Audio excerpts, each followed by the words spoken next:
السلام عليكم ورحمة الله وبركاته. رجعنا لكم تاني في حلو وحادق بفيديو جديد. معانا برضو حاجات متنوعة ما بين الصوصات والجبن والستريبسات بكل الأنواع، شركات كتيرة مختلفة. ومعانا كمان البرجر من جاست فروزن. تعالوا نشوف كده حاجة حاجة. معانا أولا منتجات موتزاريلا فريش، دي جبنة رومي مبشور وزن 400 جرام من موتزاريلا فريش. معانا كمان الجبنة الشيدر وزن 400 جرام. معانا موتزاريلا نيو الكيس الأحمر وزن برضو 400 جرام.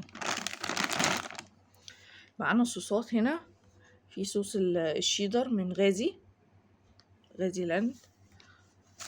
معانا برضو الصوصات المتنوعة، ده عرض الصوصات مع بعض، العرض ب100 جنيه. معانا الباربيكيو ده وزن كيلو من لافيستا.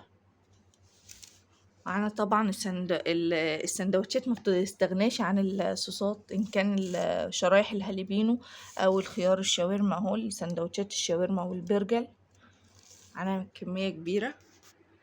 معانا كمان هنا الستريبس بتاع السجود، معانا كمية منه، ده الحار وفي منه طبعا البارد. معانا كمان نوع تاني ستريبس الوادي، شركة الوادي، برضو في منه الحار وفي منه البارد.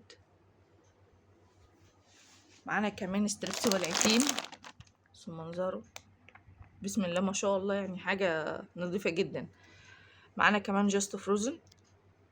معانا البرجر الجامبو منها ال10 قطع، ومعانا كمان ال20 قطعة، الاتنين موجودين بإذن الله تعالى. وبس كده الفيديو بتاعنا خلص. بتمنى الفيديو يعجبكم، ما تنسوش تشاركوا الفيديو مع اصحابكم، ولو لسه ما اشتركتوش في القناة اشتركوا، وما تنسوش كمان تعملوا لنا لايك للفيديو. يلا السلام عليكم.